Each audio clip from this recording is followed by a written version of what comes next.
사무엘상 30장 9절로 20절입니다.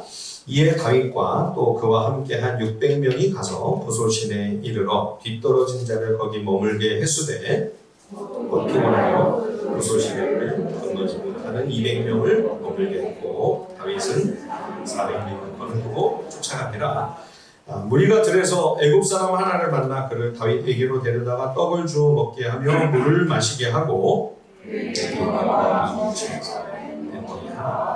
금포도 두 소위를 주었으되 그가 밤과 사흘 동안 떡도 먹지 못하였고 물도 마시지 못하였으니까 그가 먹고 정신을 차리매 다윗이 그에게 이르되 너는 누구에게 속하였으며 어디에서 왔느냐 하니 그가 이르되 나는 애굽 소년이요 아말렉 사람의 종이더니 사흘 전에 병이 들매 주인이 나를 버렸나이다. 베다에 속한 지발과 발레 안방을 침노하고 시글락을 불살랐나이다. 다윗이 그에게 이르되 네가 나를 그 군대로 인도하겠느냐 하니 그가 이르되 당신이 나를 죽이지도 아니하고 내 주인의 수중에 넘기지도 아니하겠다고 하나님의 이름으로 내게 맹세하소서. 그리하면 내가 당신을 그 군대로 인도하리이다 하니라. 다윗이 인도하여 내려가니 그들이 온 땅에 편만하여 블레셋 사람들의 땅과 유다 땅에서 크게 약탈하였으므로 말미암아 먹고 마시며 춤추는지라. 다윗이 새벽부터 이튿날 저물 때까지 그들을 치매 낙타를 타고 도망한 소년 400명 외에는 피한 사람이 없었더라. 다윗이 아말렉 사람들에게 빼앗았던 모든 것을 도로치고 그의 두 하나를 원하였고 그들이 약탈하였던 것 곧 무리의 자녀들이나 빼앗겼던 것은 크고 작은 것을 막론하고 아무것도 잃은 것이 없이 모두 다윗이 도로 찾아왔고 다윗이 또 양떼와 소떼를 다 되찾았더니 무리가 그 가축들을 앞에 몰고 가며 이르되 이는 다윗의 전리품이라 하였더라. 아멘. 예, 하나님의 사람 다윗도 인생의 고난과 시련 속에서 이렇게 심히 낭망하고 또 절망하고 시험이 들어서 결국 적국 블레셋으로 망명을 해버리고 말았습니다.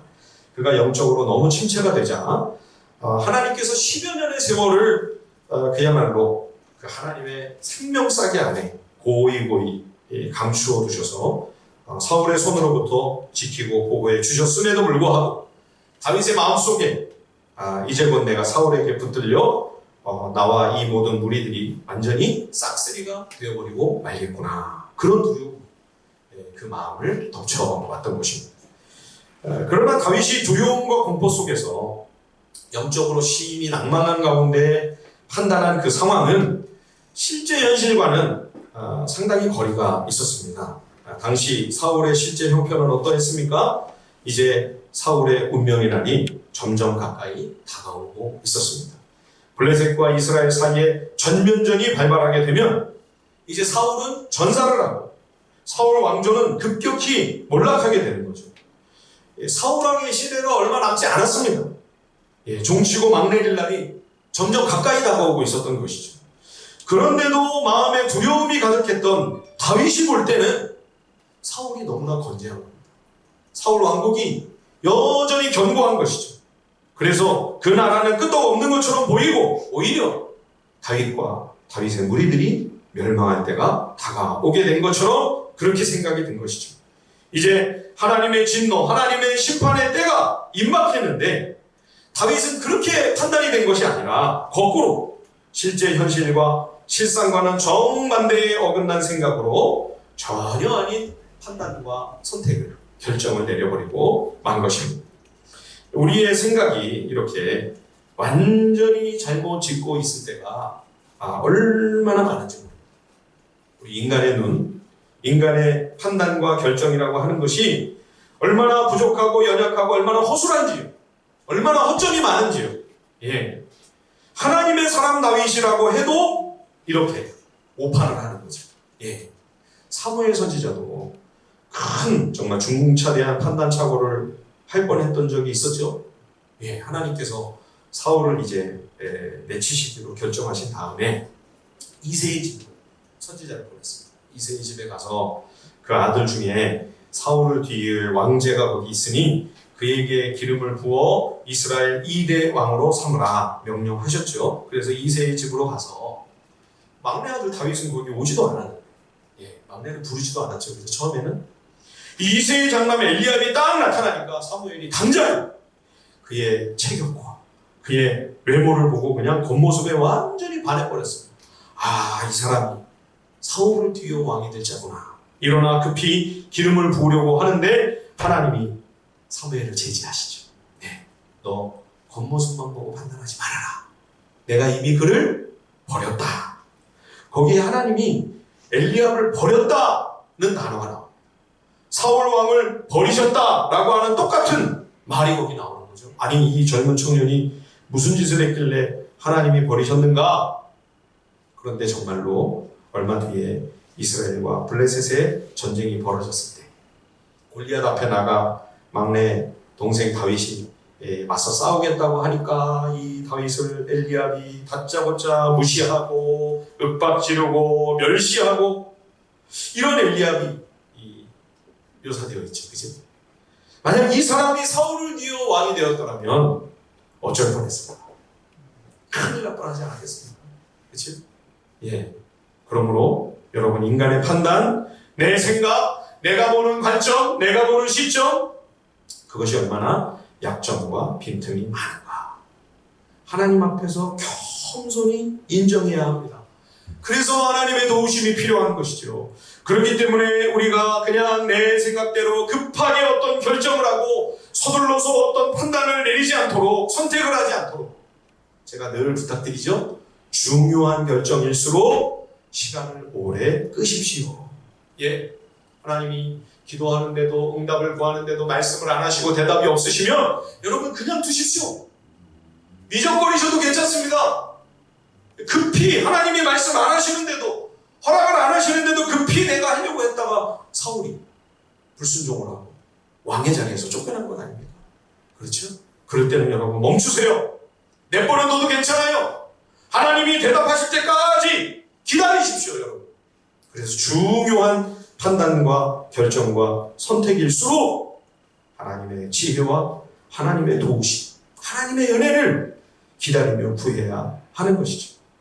다윗은 자기 생각대로 여호와 하나님께 묻지도 않고 블레셋으로 깊숙이 들어갔다가 지금 큰 공격에 처하고 맙니다. 이스라엘과 블레셋 사이에 큰 전쟁이 벌어진 것이죠. 전면전이 벌어져서 다윗이 블레셋 안으로 들어가 지금 망명한 신분이니 거기서 고국 이스라엘을 위하여 싸울 수도 없고, 그렇다고 블레셋과 한편이 되어 동족을 향해 칼을 들이밀 수도 없는 그런 상황이었죠. 만약 그렇게 되면 다시는 이스라엘로 돌아갈 길이 요원해지는 것입니다. 이스라엘의 왕위에 오르는 것도 불가능한 일이 되어버리고 마는 것이죠. 그러므로 사랑하는 여러분, 하나님의 사람, 믿음의 사람, 우리 성도들, 길이 아니면 가지를 말아야 합니다. 아무리 다급하고 아무리 지금 현재가 힘들고 어렵다고 해도 하나님의 뜻이, 하나님이 원하시는 그런 길이 아닌 줄 알면서도 당장의 어떤 위기를 모면하기 위해 잘못된 판단을 내리게 된다면 더 어려운 상황이 벌어집니다. 더 꼬이는 거예요.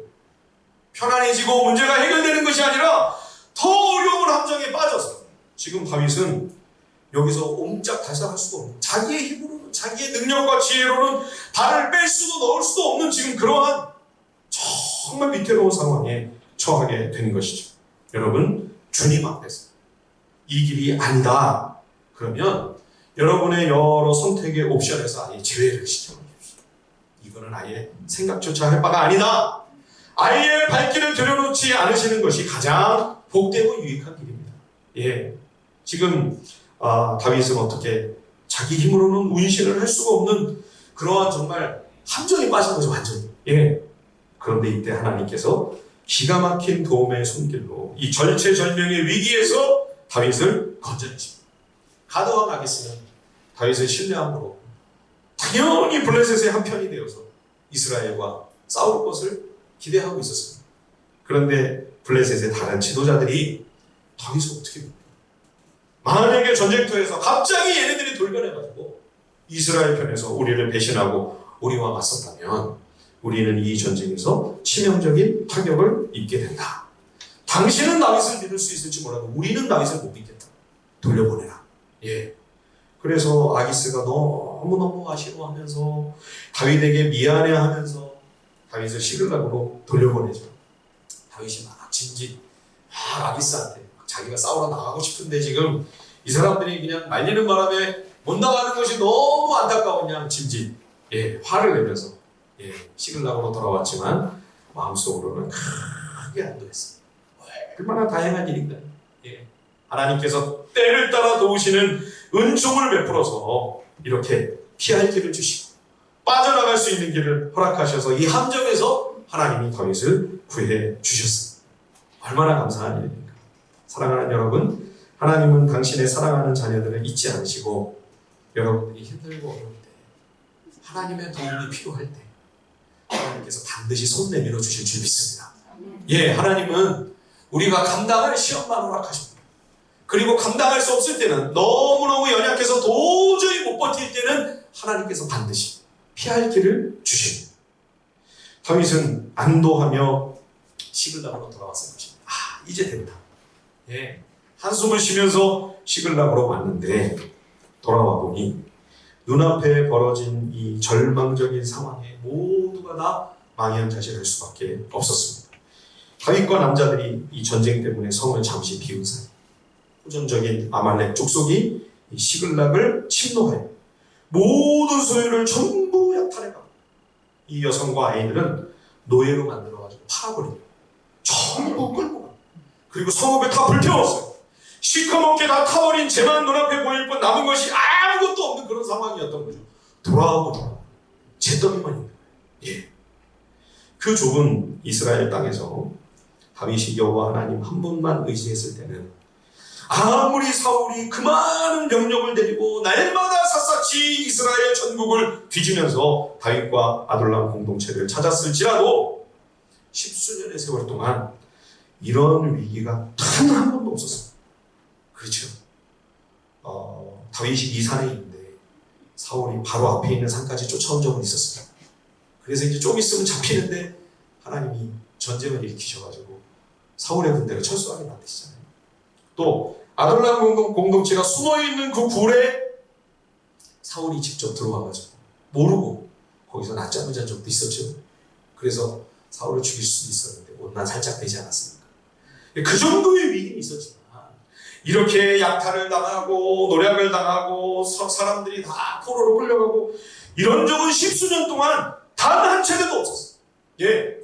여호와 하나님의 날개 그늘을 떠나 저 시글락 든든한 성 안으로 들어가서 블레셋 왕 아기스의 그 돌봄과 보호를 받겠다고 했을 때 여러분 그것이 더 훨씬 안전하고 든든해 보였지만 1년 4개월을 못 버티고 이토록 생각지도 못한 큰 위험에 봉착하게 된 것입니다. 여러분 세상에 멋지고 든든하고 견고한 성이 안전해 보이시죠? 그게 없어서 다들 난리잖아요. 그거 좀 어떻게 하나 마련해 보려고 다들 아등바등 애를 쓰고 난리 아닙니까? 그죠? 하나님이 보호하시는 그 여호와 하나님의 날개 그늘 아래 거하는 것은 황무지, 숲을, 광야, 굴속 너무 추리해 보이고 없어 보이고 면이 안 서죠. 그죠? 스타일 다 구기고 근데 여러분 어느 쪽이 더 안전해요? 사실은 여기가 더 안전한 거예요. 여러분 착각하지 마십시오. 눈에 보이는 그 안전함이 과연 정말 안정감이 있고 견고한 것인가? 보십시오. 시글락에서 1년 몇 개월도 하면서 무슨 일을 겪는지 아무것도 아닙니다. 이 세상의 보호와 돌봄이라고 하는 거 얼마나 사실은 그것이 헛된 것이고 속임수인지 우리가 이 성경의 역사를 통해 깊이 생각해야 하는 것입니다. 사랑하는 여러분, 여호와 하나님의 날개 그늘 아래 거하기를 사모하십시오. 시글락의 큰 성이 우리를 보호해 줄 수 있는 것이 아닙니다. 여호와 하나님의 날개 그늘 아래 있을 때 안전합니다. 하나님이 그를 영원토록 품어주시는 것이죠. 불타버리고 아무것도 없이 잿더미가 된 시글락 성 앞에서 다윗을 따르던 백성들의 좌절과 실망은 이만저만이 아니었습니다. 아둘람 공동체가 처음에는 400명이었죠. 나중에는 600명까지 됩니다. 그런데 고대 유대인들의 습관에 의하면 이것은 여성들과 아이들은 포함이 안 된 숫자죠. 그래서 그 식솔들을 다 포함하면 최소한 이 아둘람 공동체가 적어도 2,000명에서 3,000명, 굉장히 큰 무리였을 것입니다. 그 가족들을 지금 다 잃은 겁니다. 예, 아내와 자녀를 순식간에 잃은 다윗의 군사들이 너무 슬프고 마음이 아파 그 무지막지한 남성들이 울 기력이 없을 때까지 통곡을 하며 오열을 했습니다. 그동안의 모든 기억들이 주마등처럼 지나갔겠죠.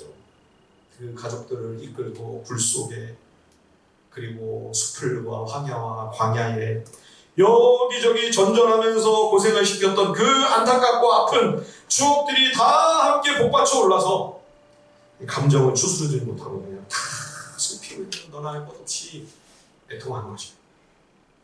그런데 너무 통탄스럽고 절망스러웠던 나머지 이 모든 책임이 우리를 이곳 블레셋까지 깊숙이 끌고 들어온 지도자 다윗 잘못이니 다윗을 돌로 쳐서 죽이자. 너무 이제 전부 화가 나고 분노가 막 치밀어 올랐던 겁니다. 다윗에게 큰 위기가 닥쳤습니다. 자신을 믿고 따르던 백성들이 던진 돌에 죽게 될지도 모르는 정말 참담한 일이 벌어지게 된 것이죠. 그래서 제가 앞서도 말씀드린 것입니다. 성도가 길이 아닌 길은 가지 말아야 된다. 예, 하나님께서 우리를 반드시 이끄시고 도우셔서 함정에서 우리를 건져주시지만, 그러나 우리가 불신앙적인 방법으로 인간적인 생각으로 교만하게 판단하고 악한 결정을 내린 그 부분에 대해서는 이렇게 철저한 대가를 지불하게 되는 것입니다. 어떤 분들은 우리가 하나님의 사랑받는 자녀니까 혹시 내가 나쁜 길을 선택할지라도, 악한 길을 우리가 갈지라도 하나님이 다 적당히 무마해 주시고 적당히 봐주시고 야단치시더라도 살살 해주시지 않겠는가, 그런 생각을 하시는 분들이 계실지 모릅니다. 여러분, 그것은 큰 착각입니다. 지금 여러분, 다윗이 어떤 사람입니까? 이 유대 역사에서 가장 위대한, 성경 전체를 통틀어 가장 경건한 모든 왕들의 기준이 되는 군주 아닙니까? 그가 얼마나 성령에 깊이 감동되어 많은 시편의 찬송과 기도를 남겼습니까? 그저 이스라엘 나라 역사에서만 아니라 하나님 나라 구속 역사에 있어서 정말 대단하고 위대한 족적을 남긴 다윗입니다. 여러분, 그런 다윗을 하나님이 지금 봐주십니까? 아니요, 그렇지 않죠. 예, 그래도 딴 사람은 몰라도 다윗인데 웬만한 잘못은 그냥 다 눈감해 주시고 그냥 못 본 채 해주시고 그러나요? 아니요. 더 철저히 하나님께서 징계하십니다. 우리가 남의 자녀들 일에 끼어들어서 남의 자식 혼내고 야단칩니까? 절대 그런 일은 일어나지 않습니다. 그러나 우리가 사랑하는 내 자식, 내 새끼는 마음을 다해 이 아이가 잘 되기를 원하는 간절한 소망을 담아 꾸중하고 훈육합니다. 그렇죠? 이 부모의 마음이죠. 다윗이 나중에 큰 실수를 범하고 큰 범죄를 저질렀을 때도 하나님 절대 그냥 넘어가지 않으십니다. 혹독하게 다루시죠. 그래서 말할 수 없는 아픔과 쓰라린 고통을 다윗은 겪어야만 했던 것입니다. 사랑하는 성도 여러분, 하나님께서 우리를 선하게 이끄시고 결국 합력하여 모든 것을 잘 되게 해주신다고 하여 처신을 함부로 하시면 안 됩니다. 우리가 악한 선택을 했을 때 그에 대한 대가를 반드시 지불해야만 된다는 사실도 여러분 꼭 기억하시기를 바랍니다. 참 너무 안타까운 현실이죠. 이렇게 서로 믿고 의지하며 마음을 함께 나누고 생사고락, 그것을 다 함께하는 이 아둘람 공동체의 균열이 생겨서 백성들이 그 상처와 절망이 너무나 커서 감당할 수 없게 된 나머지 지도자인 다윗을 돌로 쳐서 죽이려고 하는 그런 상황인 것입니다. 여러분, 하나님 나라 공동체 안에서도 거룩한 하나님의 이름으로 일컬음을 받는 성도의 공동체, 그리스도의 교회 공동체 안에서도 여러분 얼마든지 이와 비슷한 참담한 비극이 일어날 수 있습니다. 얼마든지. 그런 일이 있을 때 여러분 너무 충격받지 마십시오. 미리 다 보여주고 계시잖아요. 그렇죠? 우리는 현실을 또 분명히 직시해야 합니다. 이 땅의 교회는 천국의 모형이요 그림자이며 모델하우스일 뿐입니다. 여기가 진짜 하늘나라는 아직 아닙니다. 성도는 거룩한 그리스도의 피로 구원함을 받은 정말 그야말로 거룩한 무리 성도입니다. 그러나 성도가 아직 완전히 영화로운 구원으로 완성된 것은 아닙니다. 성도가 천사는 아닌 거죠. 우리는 한없이 약하고 온갖 실수와 허물과 약점으로 점철되어 있는 불쌍한 인생입니다. 거기다가 죄로 인하여 타락하고 부패하여 100% 완벽한 죄인인 우리 그리고 나입니다. 지극히 자기중심적, 철저히 이기적입니다. 이런 분명한 제한과 한계를 지니고 있습니다. 그래서 여러분, 우리가 서로를 불쌍히 여기고 긍휼한 마음을 항상 품어야 합니다. 교회 안에서 누가 참 허물이 드러나고 실수하고 연약한 모습이 비춰졌을 때 아이고 저 오랜 신앙생활 시기나 했다고 하면서 그런 사람이 생자백이 초신자도 아니고 저런 철부지 같은 도대체 저게 볼상사납게 저게 뭐래 도대체. 여러분, 이런 마음으로 서로 비난하고 흉물게 결코 아니에요. 그럴 때 우리가 어떤 마음을 품어야 될까요? 아이고, 우리가 옆에서 볼 때도 참 안타깝고 답답한데 본인은 당사자는 얼마나 더 힘들까? 이런 마음을 가집니다. 나도 내가 오랜 신앙생활 했는데도 안 변화가 돼가지고 이렇게 마음이 아프고 정말 너무 부끄럽고 너무 답답한데 본인은 얼마나 더 속이 쓰니 얼마나 더 괴롭고 얼마나 더 답답할까? 여러분, 이런 마음으로 불쌍히 여기시고 긍휼한 마음을 품으시는 우리 알고 보면 다 불쌍한 사람이죠. 알고 봤는데 안 불쌍한 분 여기 계세요? 안 계시죠? 다윗과 아둘람 공동체가 어려운 상황 속에서도 참 최선을 다했습니다. 그래서 한 번은 블레셋의 침략으로 위기에 처한 그일라를 구하지 않았습니까?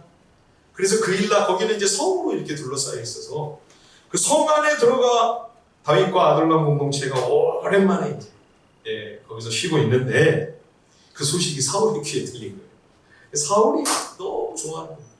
얼른 가가지고 이 성 안으로 들어가 있으니까 성만 우리가 착 에워싸면, 성만 아주 그냥 물샐 틈 없이 포위하면 이거 우리 다윗 이번에는 잡을 수 있겠다. 출동을 한 겁니다. 다윗이 그 소식을 들었습니다. 그래서 다윗이 이 상황을 하나님 앞에 내어놓고 상세히 의논을 드립니다. 거기 보니까 다윗이 똑같은 기도를 2번이나 해요. 똑같은 질문을 하나님께 2번을 합니다.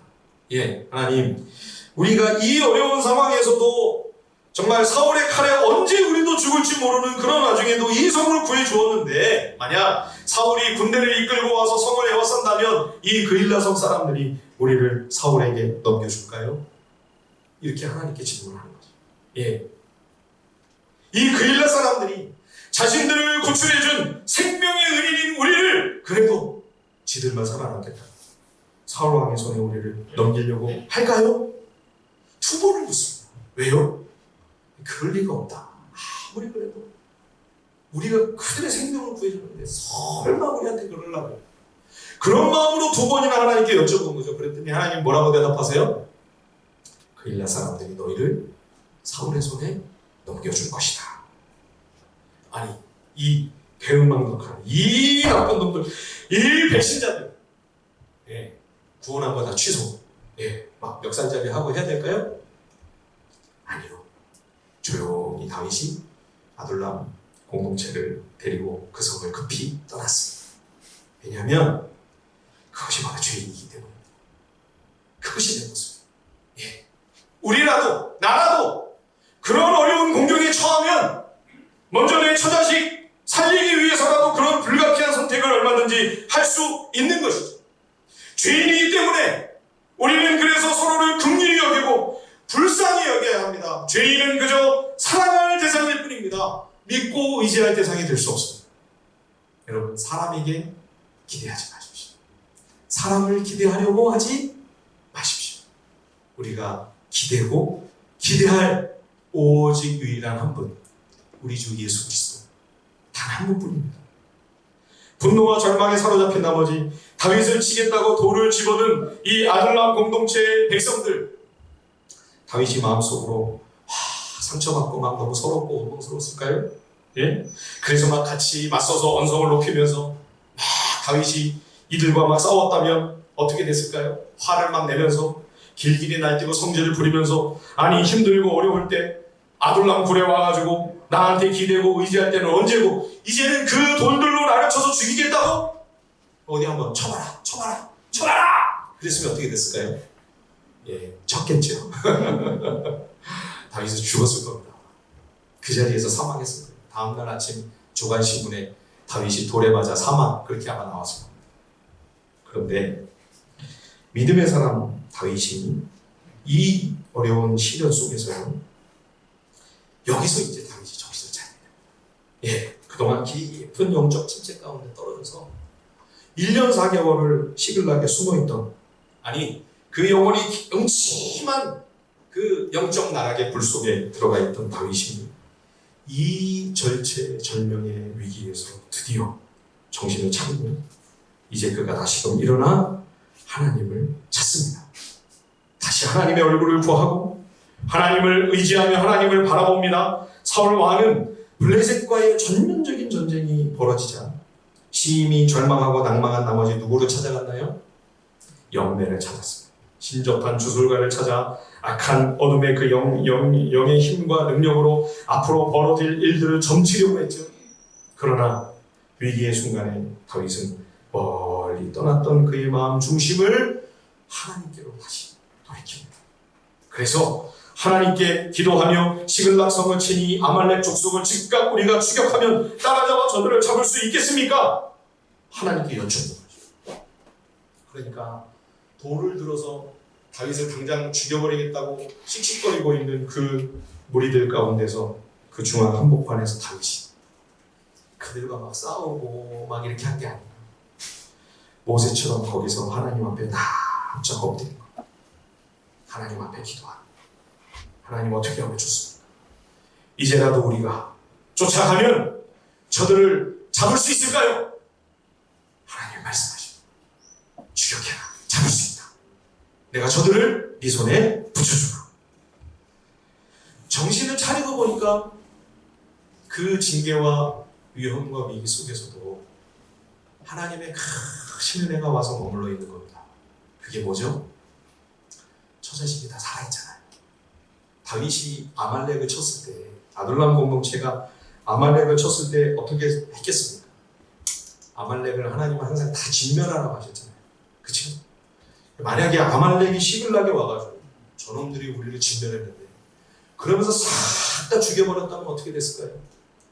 진짜 그야말로 아무 소망이 없다고 하십니다. 정신을 차리고 보니까 사람들이 다 살아있네요. 그쵸?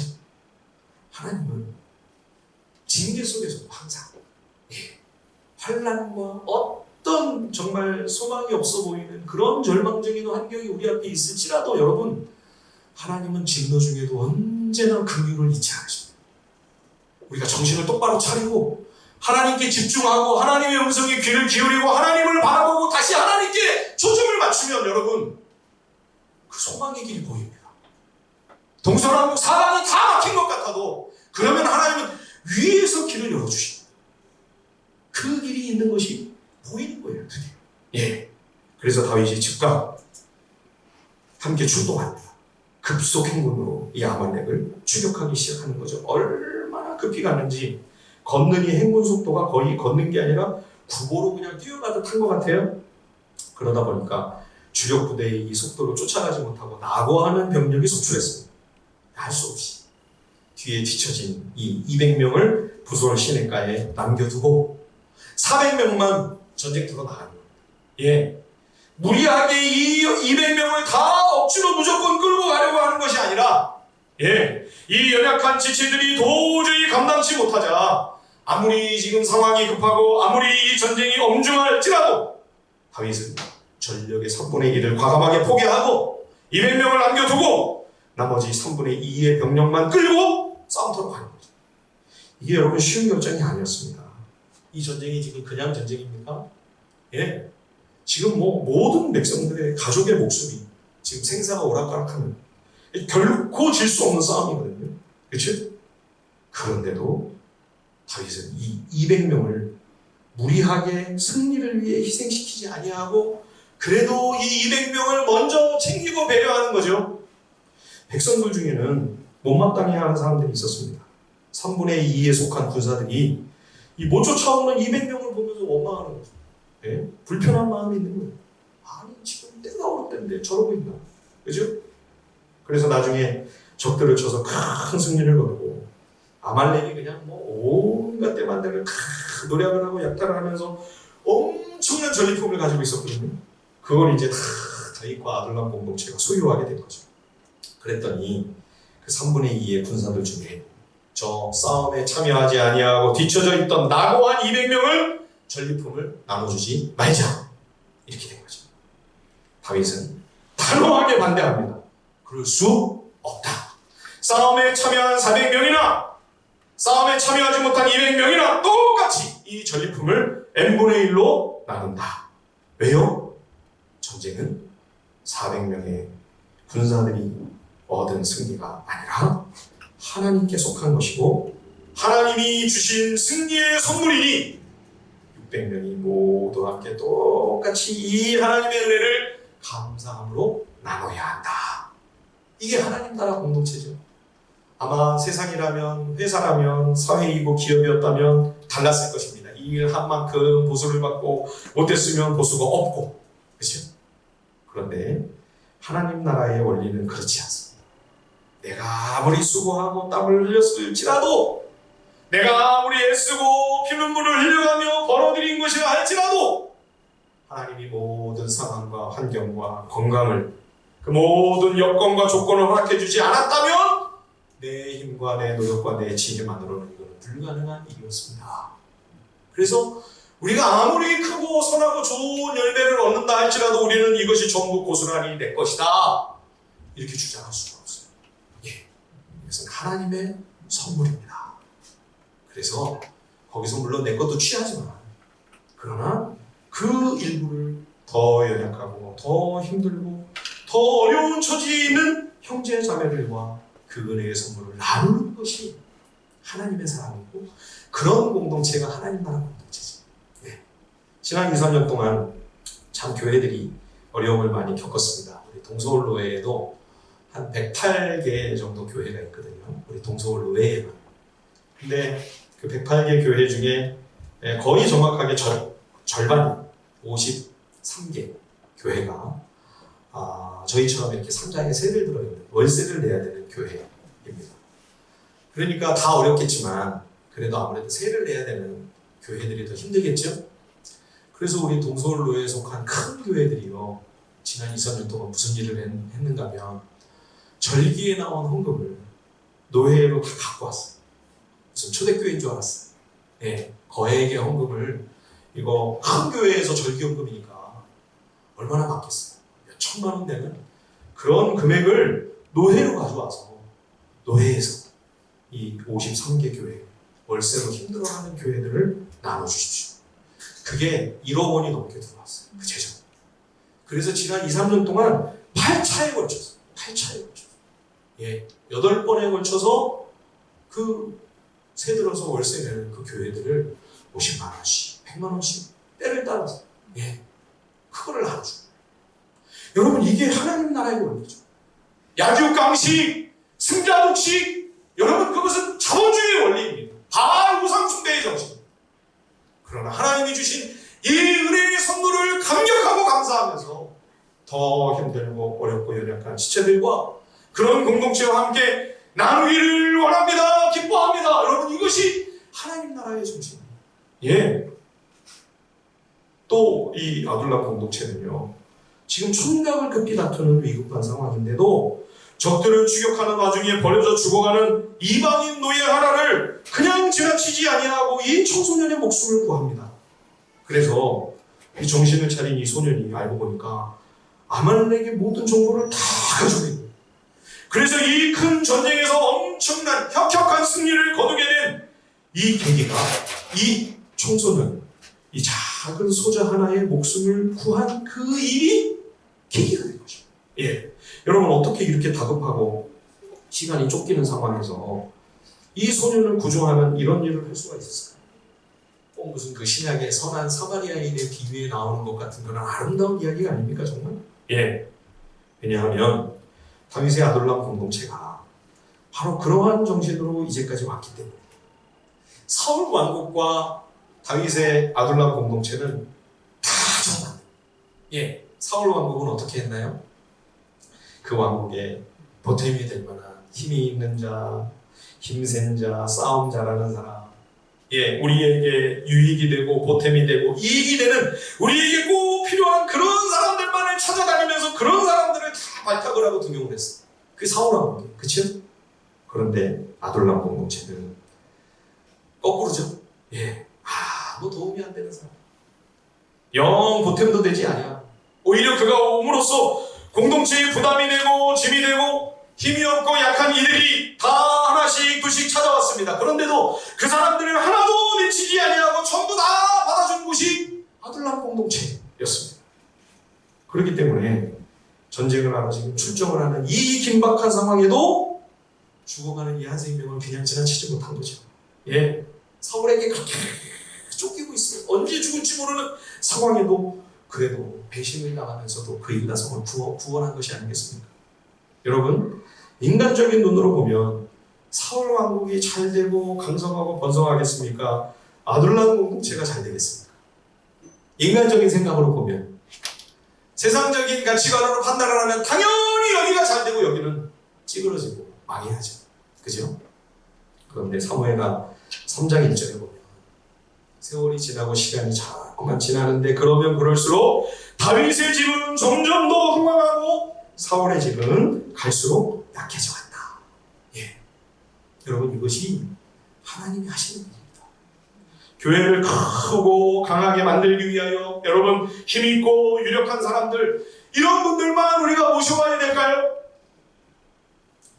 그런 분들만 모이면 큰 교회, 부자 교회가 될 수 있을지는 모르나 하나님 나라 공동체는 아니죠. 하나님 나라의 장차 그 아름답고 영원한, 그리고 하나님의 그 자비하시고 선하시고 하나님의 그 따뜻한 마음을 보여줄 수 있는 그런 하나님 나라 공동체로서의 기능은 교회가 할 수 없는 거죠. 혹시 힘들고 어렵고 아프고 불편해서 또 가난하고 고난 중에 있기 때문에 혹 오더라도 공동체에 부담이 되고 짐이 될 것만 같은 그런 분을 하나님이 우리 교회에 보내주신다 할지라도 우리가 다 함께 기도하며 그 한 영혼을 품고, 오늘 이 아둘람 공동체가 이 애굽인 노예 소년, 이방인 이 노예 작은 소자 하나를 환대한 것처럼, 따뜻하게 돌봐준 것처럼, 그렇게 우리가 그 한 영혼을 맞이한다면 우리 교회는 비록 작은 공동체일지라도 하나님 나라 공동체로서의 교회의 사명을 감당할 수가 있는 것이죠. 노벨 문학상을 받은 어느 수상자가 어렸을 때 그 외할머니가 자기에게 들려주었던 이야기를 고백해 놓은 글을 제가 한번 읽은 적이 있습니다. 그 할머니 말씀, 그 외할머니 말씀이, 사람의 인생은 어느 목표를 향해 달려가는데, 다 저마다 나름의 목표를 향해 달려가는데, 그 얻고 싶어 하는 그 목표에만 진정한 행복이 있는 것이 아니고, 그 목표를 향해 가는 과정, 그 길 자체가 사실은 행복이다. 예, 외할머니가 그런 걸 하셨대요. 참 명언이죠. 그 목표에만 행복이 있는 것이 아니고 그 목표를 향해 가는 그 과정, 그 길 자체가 행복임을 알아야 된다. 그래서 그 길에 다들 저마다 힘들게 지치고 곤비한 모습으로 그 길을 가고 있기 때문에 우리는 서로에게 반드시 친절해야 된다. 제가 그 글을 읽고 눈물이 났어요.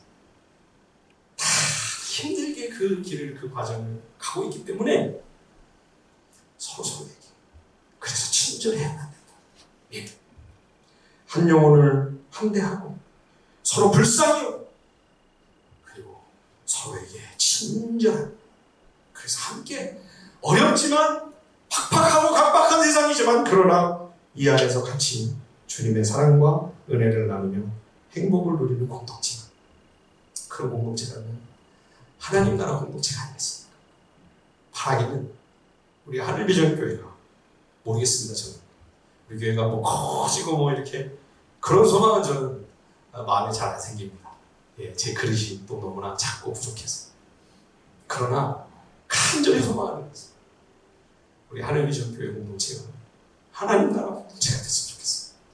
그래서 이 안에서 서로를 보듬으며 안아주고 환대하고 따뜻하게 서로를 안으므로 이 힘들고 어려운 길을 함께 우리가 끝까지 걸어갈 수 있는 그런 하나님 나라 공동체가 되는 우리 하늘비전교회 공동체가 될 수 있게 우리 주님의 이름으로 간절히 축원드립니다.